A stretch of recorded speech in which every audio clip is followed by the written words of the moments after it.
Ibu yang berbahagia, pengajian jamaah Samara yang dirahmati. Pertama-tama marilah kita memanjatkan syukur kepada Allah Subhanahu wa Ta'ala. Pada kesempatan pagi hari ini, ibu-ibu sudah bisa menghadiri majelis yang mulia.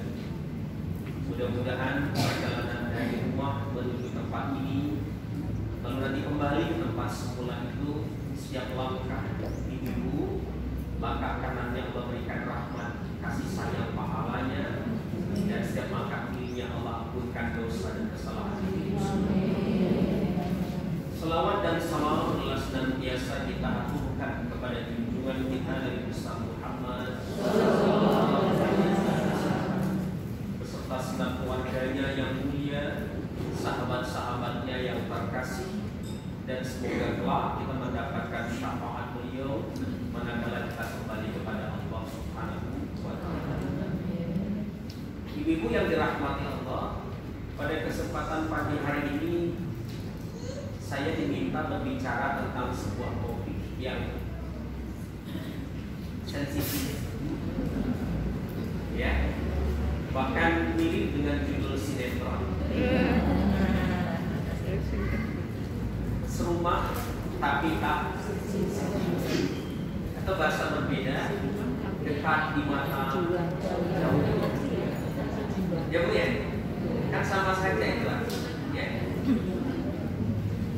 Nah, judul ini menjadi menarik karena memang judul ini sebenarnya mewakili banyak keluarga modern hari ini, di mana secara fisik kita berdekatan dengan orang yang kita cinta. Apakah itu suami, apakah itu anak-anak kita, tapi kita merasa hati kita tidak terhubung dengan mereka, tidak terkoneksi dengan mereka. Yang satu ngalor, yang satu padahal sebelum sering bertemu, tapi jarang berbicara, jarang bertukar pikiran. Kalaupun bersama, itu seringkali jiwanya tidak berada di sini.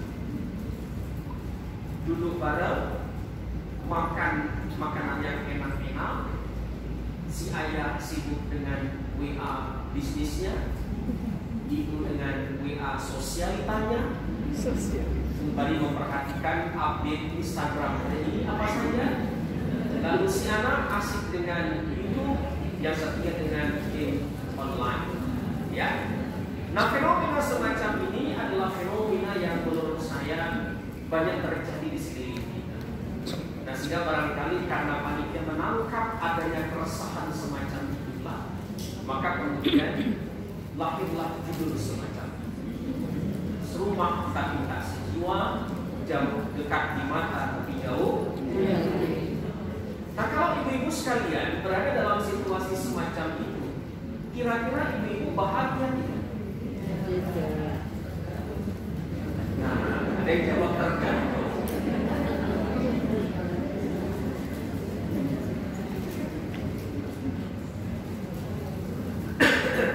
Tapi kalau kita jawab secara menggunakan hati kita yang paling dalam, tentu ini adalah tanda sebuah keluarga yang tidak membahagiakan.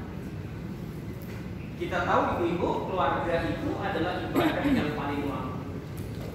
Betul ya Bu ya? Ibadah yang paling lama itu adalah berkeluarga. Nah, keluarga yang bahagia itu, ini yang ngomong bukan saya, ya.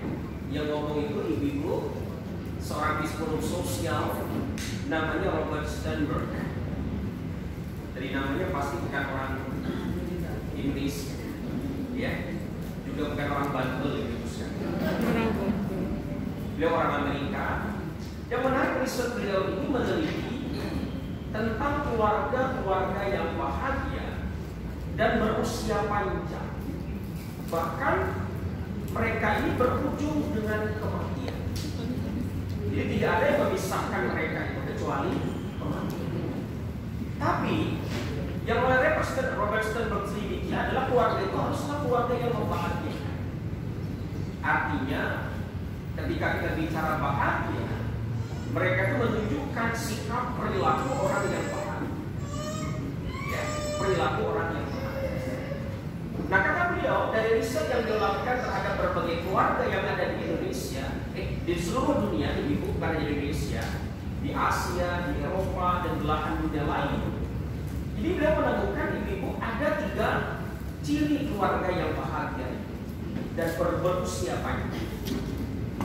Yang pertama, mereka ini adalah keluarga yang mampu menjaga ketertarikan atau gairah satu sama lain. Jadi ibu selalu tertarik kepada suami, suami selalu tertarik kepada istri. Jadi itu, ya. Jadi mereka mampu menjaga daya tarik satu sama lain. Pada awalnya memang ketika kita berkeluarga itu, kan daya tarik itu kan lebih kepada daya tarik secara fisik. Betul nggak Bu? Ya, jadi jujur saya, ibu kalau memilih pasangan itu suami pasti yang pertama dilihat itu adalah sisi penampilan dulu. Betul nggak? Ya kan? Nggak mungkin dong ibu pilih pasangan itu semata-mata karena dia seorang pria.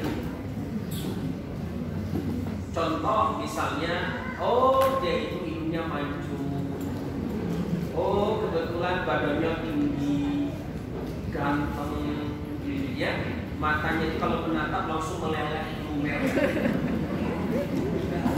Nah, ini bahasa-bahasa yang biasanya dikemukakan ketika kita mengawali sebuah rumah tangga. Jadi daya tariknya itu daya tarik secara fisik. Tapi ibu begitu beranjak usia 30, beranjak usia 40, beranjak usia 60, daya tarik fisik ini kira-kira bertahan lama tidak? Tidak. Karena pasti ibu secara fisik ini kita akan mengalami penurunan. Ya kan? Gigi mulai permisi satu demi satu. Rambut mulai meninggalkan dunia putih. Mata sering salah lihat. Suami orang dikira suami sendiri. Contoh loh Bu. Nah itu berarti memang secara fisik kita ini mengalami perubahan. Ya. Makanya kalau kita tidak mampu menjaga daya tarik satu sama lain sangat mungkin hal tersebut mengalami pengikisan satu sama lain. Ya. Maka ibu banyak saran mengatakan kita harus pandai-pandai merawat diri. Ya. Nanti kesini kan? Jangan lupa dari biaya yang diberikan oleh suami masukkan tagihannya itu biaya perawatan. Ya, betul apa? Ada Indonesia Glowing 2050 gitu ya. Itu yang pertama. Yang kedua kata Robert Sternberg, keluarga yang bahagia itu ternyata mampu menjaga keintiman satu sama lain. Mampu menjaga keintiman. Ya. Keintiman itu ditandai dengan perasaan yang selalu dekat, perasaan yang selalu bersama, ada rindu, ada kangen ketika kita tidak berjumpa dengan pasangan. Itu namanya keintiman. Ya.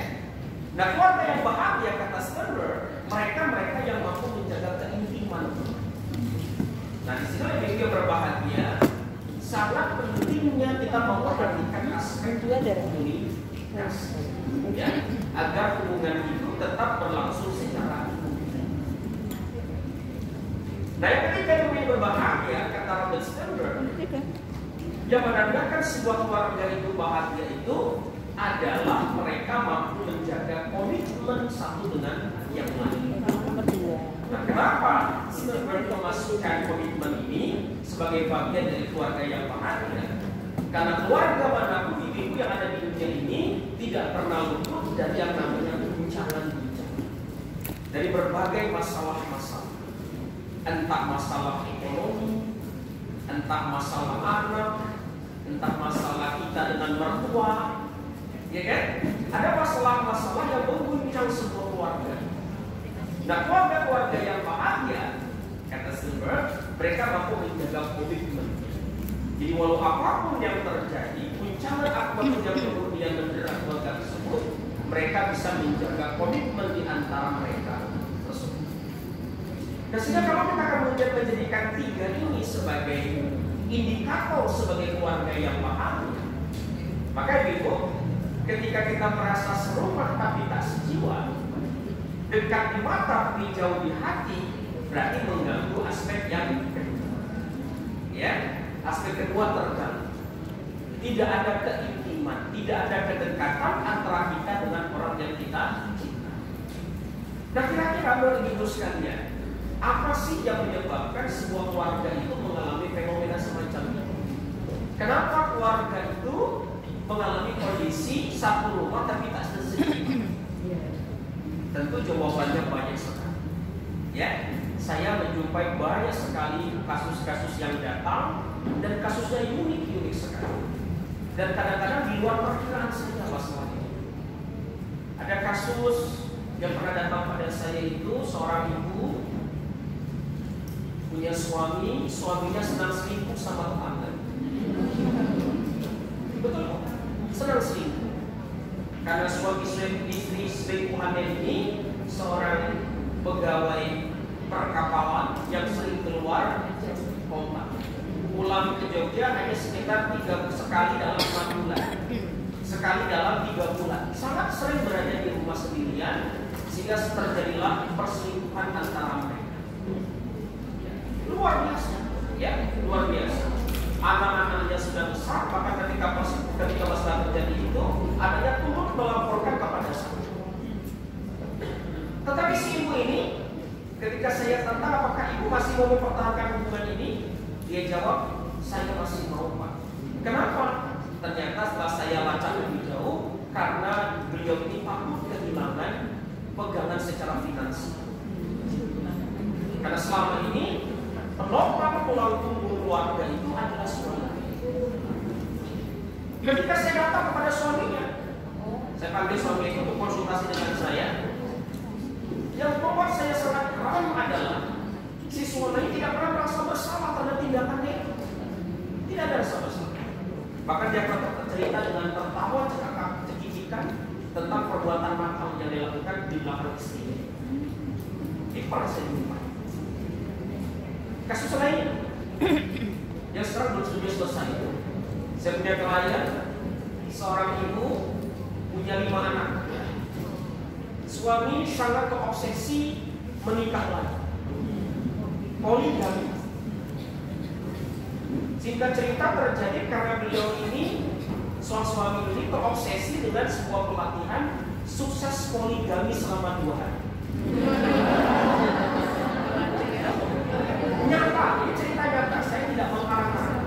Jadi terjadi. Bayar berapa, Bu? Bayar 5 juta untuk ikut pelatihan ini. Siapa mentornya, Bu? Mentornya seorang ustaz, punya 4 istri, anak 25. Bu, si ustaz yang jadi mentornya ini, kata istri tadi itu, bahkan tidak hafal dengan nama 25 anaknya. Dan itu menjadi inspirasi bagi suami itu, suami yang tersebut, dan sampai hari ini pengen menikah lagi yang kedua kali. Dan istri tidak memberikan izin. Problemnya menjadi semakin rumit karena walaupun suami ini secara pendidikan tinggi sampai S3 loh ya, tetapi secara penghasilan, pendapatan, si istri lebih besar daripada suami. Dan suami ini punya hobi doyan hutang. Hutangnya bahkan lebih dari 200 juta. Dan tiap hari bertemu dengan sang suami, bertemu dengan sang istri, tapi tidak pernah bertemu sama selama bertahun. Jadi judul yang ibu berikan hari ini kepada saya, itu bukan sinetron. Itu nyata saya jumpa. Itu nyata saya. Dan mohon maaf sekali, selalu pihak yang tersudutkan dan tersubordinasi adalah kaum perempuan. Itu yang. Jadi betul-betul terjadi. Fenomena semacam itu betul-betul terjadi. Nah, maka ibu-ibu yang berbahagia, kalau kita melihat dari kasus-kasus yang tadi saya paparkan, ternyata ibu yang berbahagia. Kenapa ini sampai terjadi? Ya, tentu satu, kita bisa melacaknya dari jauhnya suami atau istri itu dari agama. Ya, ketika kita jauh dari agama, itu berarti kita itu tidak terhubung dengan sumber energi kehidupan ini, tidak terhubung dengan Allah Subhanahu wa Ta'ala.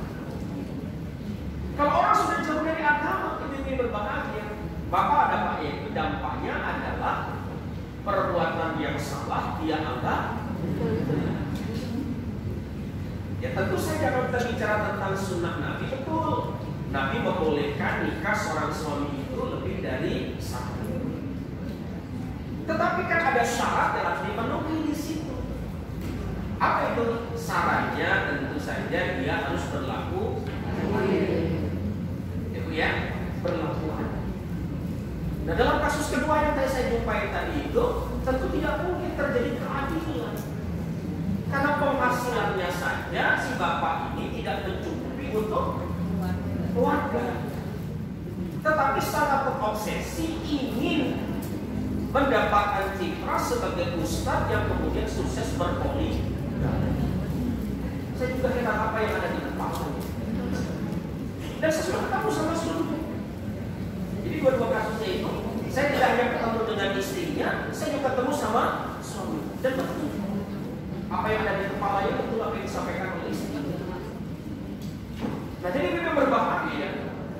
Ternyata semua perilaku kita yang menyimpang itu asal muasalnya adalah ketika kita jauh dari Allah Subhanahu wa Ta'ala. Nah, ketika kita salah ibu sekali, rasa bersalah itu berkecamuk di dalam hati.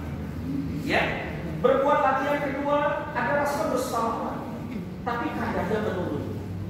Diulangi berkali-kali, akhirnya kita menjadi awar dengan rasa bersalah tersebut, bahkan boleh jadi bangga manakala kemudian hal tersebut terus kita lakukan, kita kerjakan sepanjang kehidupan.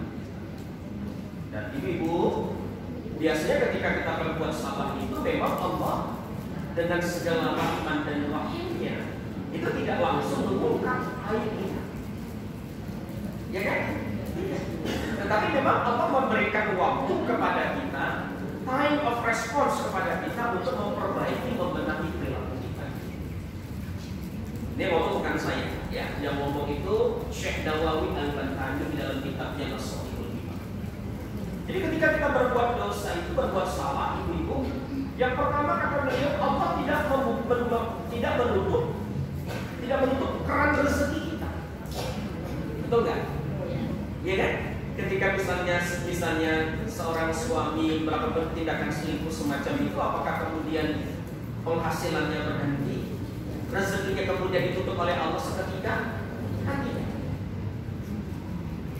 Yang kedua kata beliau, Allah tidak mencabut kesehatan kita.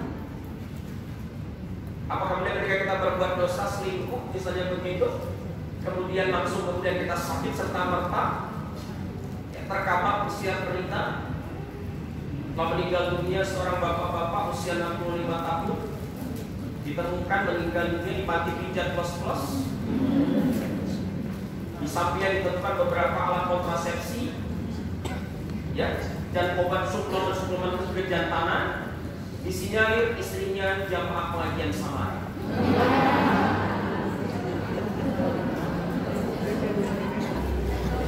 Ya Bu ya, jangan sampai naudzubillah min. Ya, jangan terjadi begitu kan? Jangan terjadi. Jadi Allah itu kemudian tidak mencabut kesehatan kita, tetap sehat, tetap bugar, nampak baik-baik saja.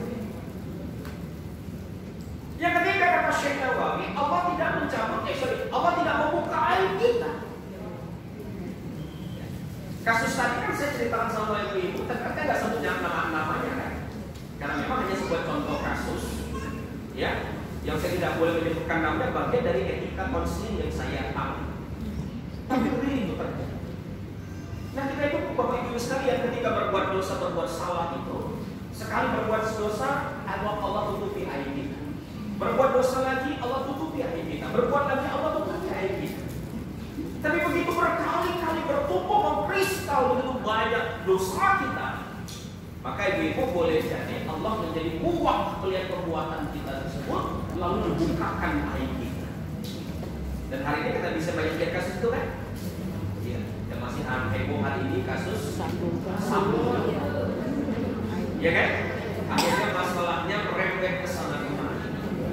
Masuk ke jaringan narkoba 303, perjudian dan sebagainya. Nah ini berbahagia. Jadi kalau kita tidak kemudian kita berbuat salah, kok kita merasa tetap mulia di mata manusia, maka jangan kemudian merasa cuma.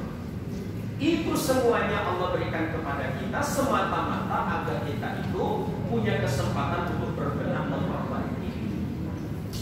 Ya Bu ya. Jadi itu yang pertama. Nah yang kedua ini Bu, yang kedua, kenapa kemudian banyak terjadi fenomena serumah tapi tak sejiwa, atau dekat di mata tapi jauh di hati? Ibu-ibu, itu juga disebabkan karena kita itu seringkali tidak belajar untuk bagaimana membangun keintiman tadi. Ya, yang saya kutip dari Robert Sternberg tadi. Kita tidak menjaga keintiman di antara kita. Kita tidak menjaga kedekatan di antara kita dengan pasangan kita. Padahal ibu, Nabi itu sudah ngajarin tentang bagaimana agar kita menjaga agar cinta kita itu tetap terawat, terjaga dengan baik dalam keluarga kita. Cinta nggak cukup hanya dengan kata ini. Apa ini? Saling. Nggak cukup. Walaupun juga perlu, ya kan? Saya kalau istri saya berangkat, karena pihak istri saya itu ngajar dari pagi dari jam 7 sampai jam 4 ngajar di SDT. Kalau dia berangkat itu, ketika dia Beb, ya kan balas. Apa itu? Kira ini sudah artinya berbeda. Kalau ini aku cinta padamu, kalau ini aku makin cinta kalau ada. Yang memang perlu, ya, juga perlu uang, betul nggak Bu? Ya. Nah kadang kita itu perlu lebay dikit gitu tuh boleh. Karena itu di sini di HP saya, anak saya sampai ketawa. Saya menanda istri saya itu ayam Beb. Ayam Beb. Saya sudah 45, istri saya itu 38 usia. Ya, tapi gaya kami komunikasi itu kayak Nabi. Kadang-kadang saya tuh ketawa, ibu itu manggil mama tuh ayam Beb. Tapi ternyata itu setelah saya pelajari, itu bagian dari cara kita membangun keintiman. Menyapa Hani, menyapa Beb, gitu ya. Itu cara kita membangun hubungan itu agar selalu dekat dengan pasangan kita. Nah ibu, kita ini selama ini mengabaikan hal itu. Kita anggap bahwa setelah kita memberikan nafkah, ya, entah nafkah secara baginya, secara material itu sudah cukup. Padahal tidak cukup. Tidak cukup. Terlebih ibu tahu nggak hari ini, ya, kita itu berada di sebuah realitas, sebuah masyarakat yang oleh para psikolog disebut sebagai the man society, masyarakat mania, ya. Masyarakat mania itu masyarakat yang terobsesi dengan kelimpahan material. Cirinya tiga. Ya. Yang pertama ibu, cirinya itu harid. Harid itu semuanya ingin buru-buru. Semuanya dikerjakan tergesa-gesa. Ya, buru-buru tergesa-gesa. Itu yang pertama. Coba lihat. Ya, kita semuanya ingin cepat. Semuanya kepengen segera. Ya kan? Kita tidak ingin lambat. Sehingga akibatnya bagi ibu sekalian, dampaknya kita memuja yang namanya multitasking, mengerjakan banyak hal dalam satu waktu. Tangan ibu sebelah kanan, goreng tempe ayam, tangan kirinya nepok-nepok bayi, kaki kanannya ngepel, berhenti sebentar, selfie. Nah, ya, kasih. Makan sambil ngecek Instagram. Betul, Bu? Ngajarin anak sambil ngecek. Jangan lupa hari ini 99 ya. Nah, kalau 99 berarti ada penawaran yang spesial. Nah, ini kebiasaan kita. Jadi kita menganggap bahwa multitasking itu sesuatu yang lumrah dan harus kita kerjakan. Benarkah itu? Ternyata otak kita itu tidak didesain bekerja secara paralel. Otak kita itu bekerja secara seri. Cuma karena dia berpindahnya cepat dari satu aktivitas yang lain, kita merasa dia bekerja secara paralel. Padahal sebenarnya seri. Salahnya kita, ya. Jadi kita pahami, kita buru-buru semuanya ini cepat-cepat semua. Sehingga ibu sekalian kita kehilangan kesempatan menikmati apa yang sedang kita kerjakan. Coba bayangin, ibu ikut pengajian hari ini Samara ini, tapi sibuk dengan WA-nya, kira-kira begitu.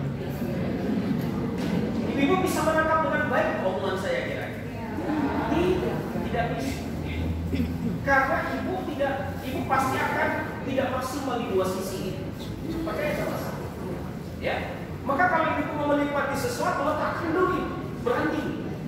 Lalu nikmati apa yang sedang ibu lakukan. Itu kuncinya. Tapi dalam masyarakat maniak tadi kita menguji ketergesa-gesaan tadi. Yang kedua, Bu, apa lagi? Yang kedua, hasad. Jadi masyarakat maniak itu masyarakat yang kemudian tidak bisa menjaga temperamennya. Masyarakat yang mudah marah, masyarakat yang bersumbu pendek, ya, dikit-dikit marah, dikit-dikit kemudian hantam sana hantam sini, urusan belakang. Pasti. Ya. Kalau kita barangkali di Jogja tidak terlalu seperti itu. Tapi bayangkan kalau ibu tinggal di Jakarta. Saya punya adik tinggal di Cilengsi, punya kantor advokat di Jakarta Pusat. Berangkat pagi, anak-anak masih belum bangun, pulang anak-anak sudah. Tidak jarang dia menginap di kantor, baru weekend dia pulang. Dia cerita bahwa sepanjang hari itu seringkali hidupnya habis di perjalanan. Itu pasti, ya. Siapa yang terjadi sama sekalian? Yang terjadi adalah ketika sampai di rumah, kita bawaannya hanya marah. Ya kan? Apalagi kalau ibu-ibu bermain di dua kaki. Jadi ibu rumah tangga sekaligus seorang wanita. Ketika pulang ke rumah, apa yang ibu lakukan? Karena hanya menyisakan tenaga sisa, dia terjadi adalah marah. Dan rumah itu isinya setiap hari adalah kemarahan. Pasti. Ya. Yang ketiga, tadi ibu sekalian yang berikutnya, humorless. Di dalam keluarga tersebut tidak ada yang namanya canda tawa. Di dalam keluarga tersebut tidak ada saling goda satu sama lain. Tidak ada cekakak-cekikik suami istri, tidak ada terjadi. Mohon maaf, bahkan seks itu sekadar menggugurkan kewajiban. Seks tanpa rasa.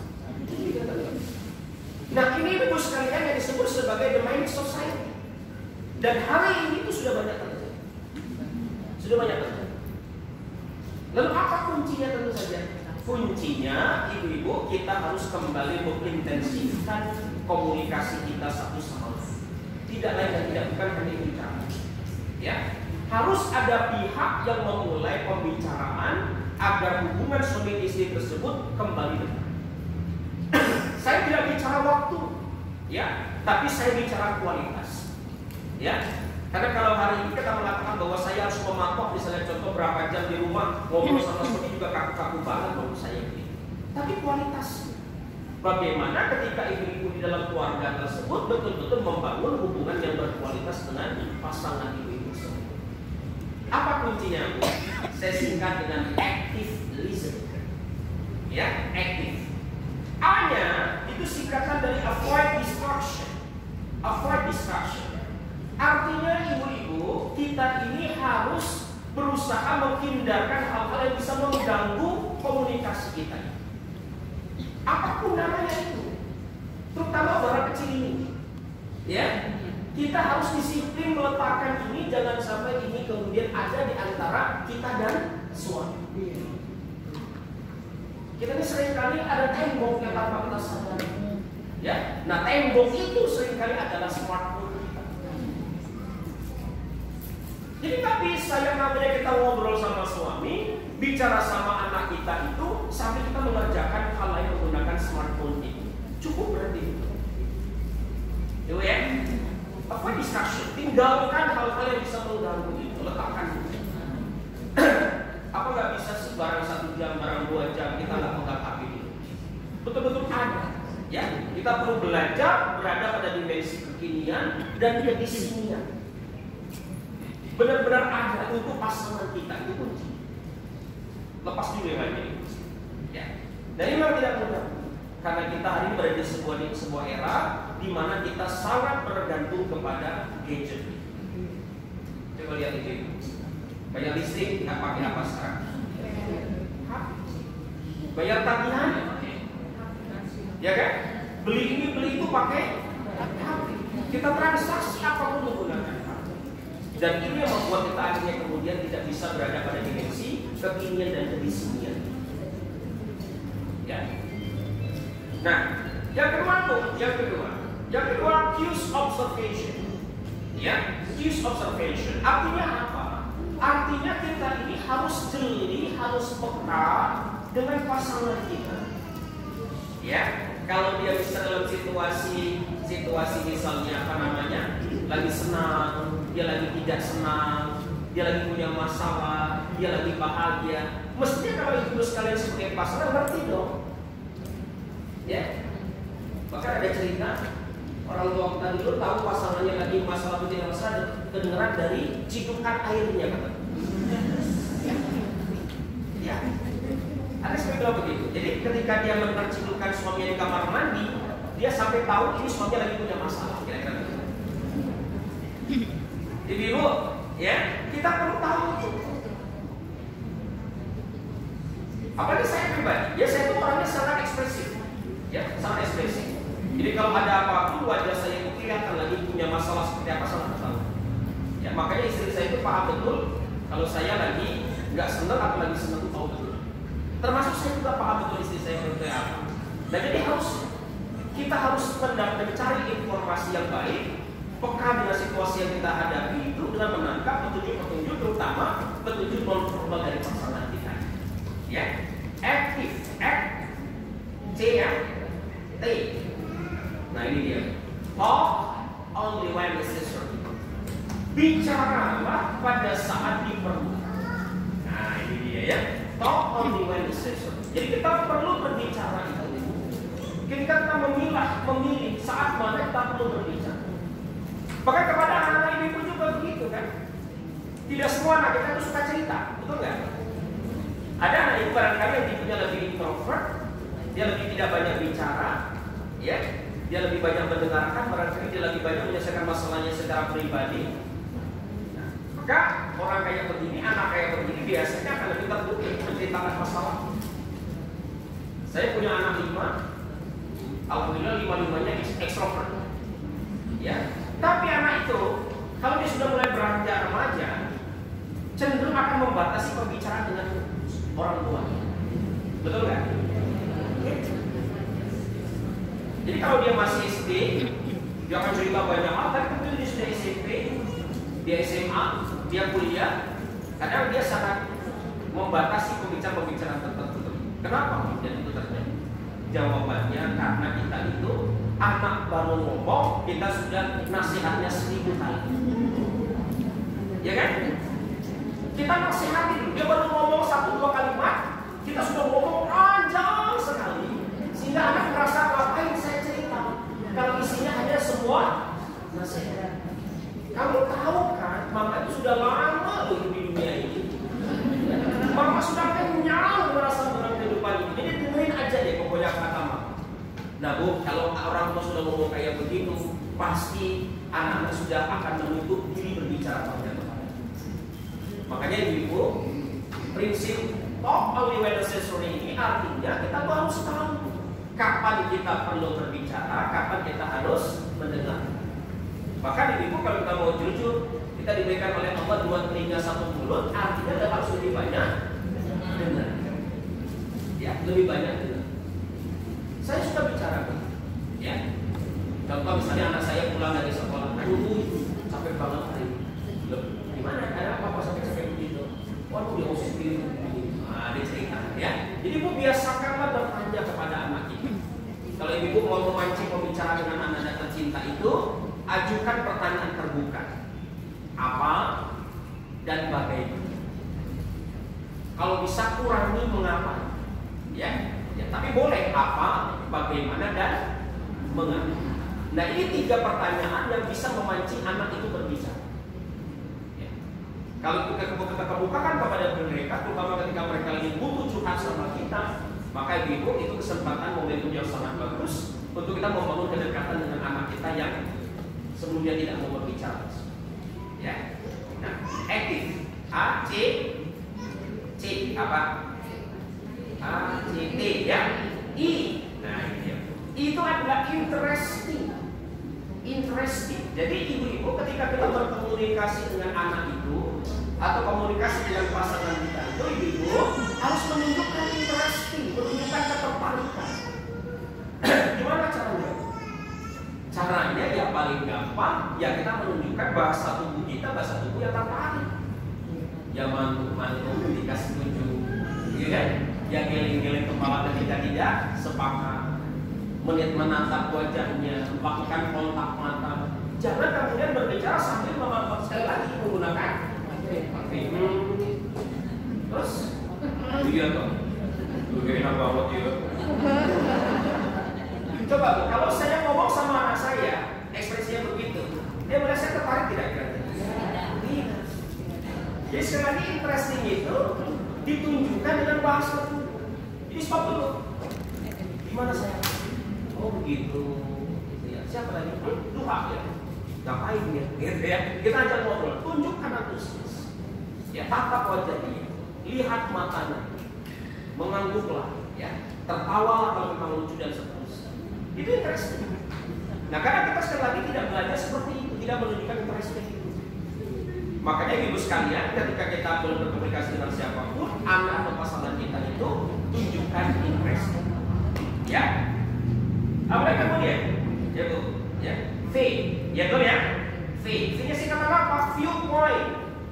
Viewpoint, artinya ketika kita berkomunikasi dengan siapapun, apakah pasangan kita ataukah dengan anak kita itu, kita perlu melihat masalah itu tidak semata-mata dari kacamata kita.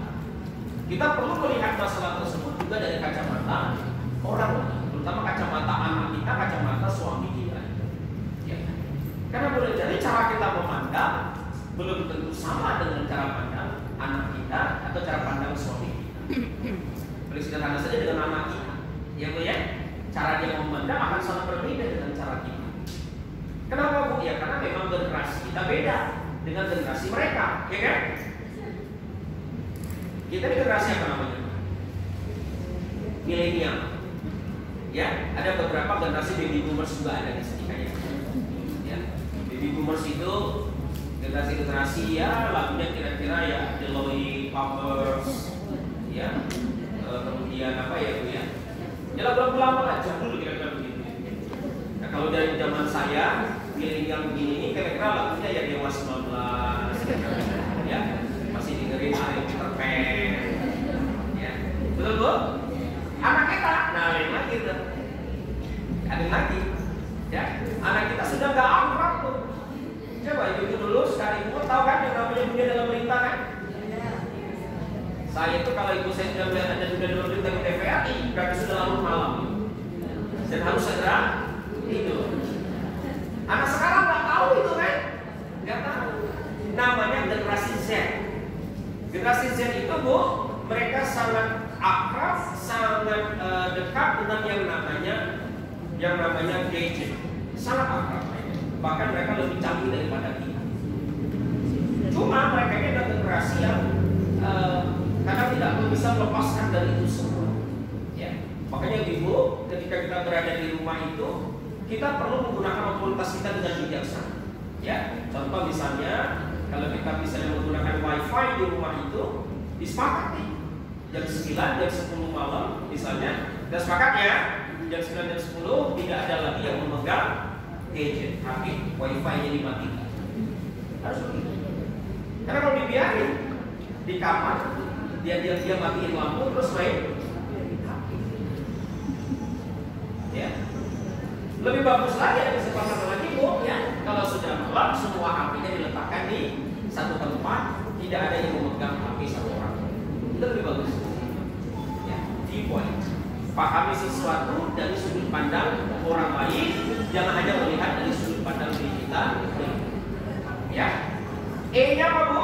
E-nya singkatan dari eye contact, kontak mata. Ya. Jadi kalau kita komunikasi bicara dengan pasangan kita atau dengan anak kita itu biasakan jaga kontak mata. Saya hari ini ibu jaga kontak mata kan? Jaga kan? Kontak mata. Walaupun secara dominan saya yang banyak bicara, tapi sebenarnya saya dan ibu sudah berkomunikasi. Cuma ibu menyampaikannya dengan apa? Dengan bahasa non-verbal. Ya, ibu lihat saya begini. Jangan awal. Itu artinya apa? Ya, Mas Diki, Pak Ustadz, saya mendengarkan, saya menyimak, ya kan? Saya tertarik. Coba kalau ibu begini.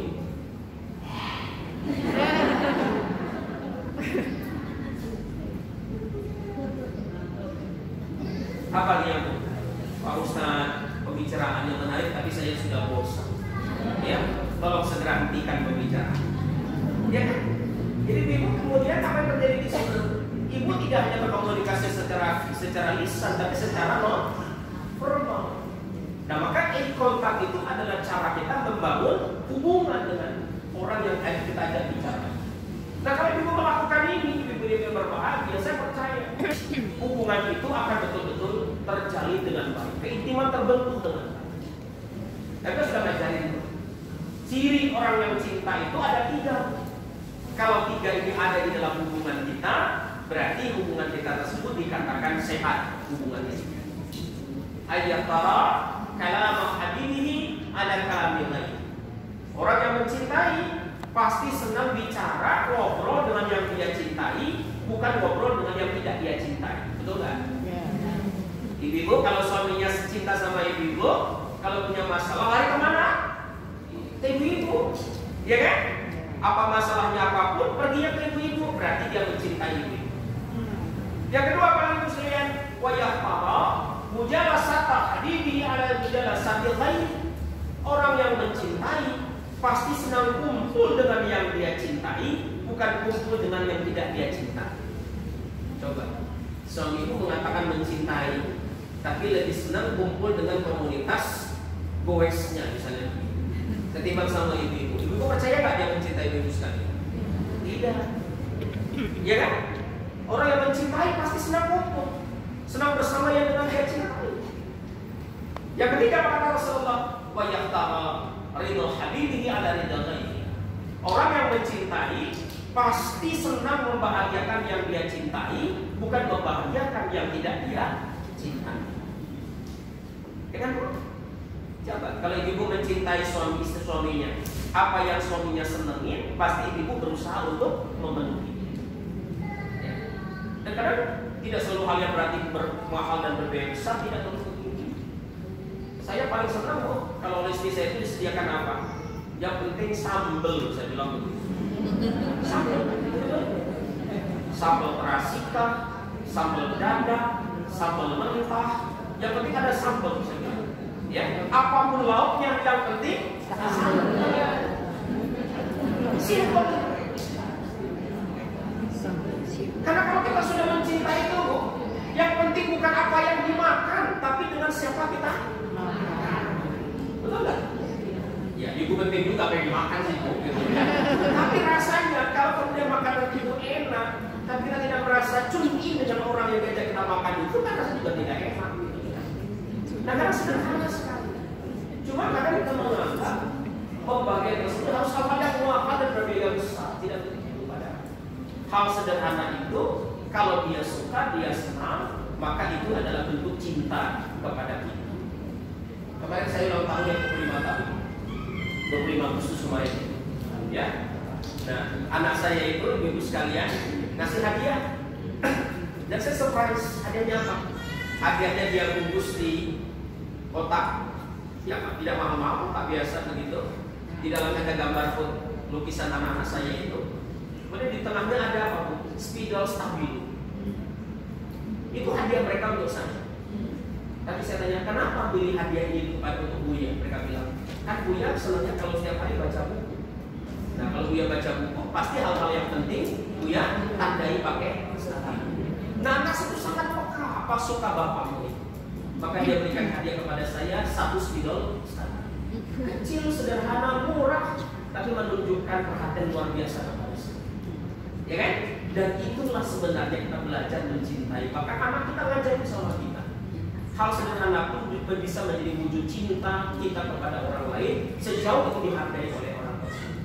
Ya. Nah, maka ibu, inilah ya. Jadi bagaimana hal-hal yang saya sampaikan tadi itu, kalau ibu-ibu bisa amalin, insya Allah ibu-ibu bisa menjadikan satu rumah itu tapi satu jiwa. Dekat di mata, dekat di hati. Betul Bu? Nah, jangan lupa doa, ya. Doa juga penting karena menjaga rumah itu tidak hanya buku kita dan keluarga kita, tapi kita mohon pada Allah agar Allah menjaga keluarga kita. Apa doanya Bu? Sekali lagi Nabi sudah ngajarin kita. Allahumma inni as'aluka hubbaka wa hubba man yuhibbuka wa hubba 'amal yuqarribu ila hubbik. Sudah apa belum? Ulangi ya. Allahumma inni as'aluka hubbaka. Allahumma inni as'aluka. Ulangi. Allahumma inni as'aluka. Allahumma inni as'aluka. Hubbaka.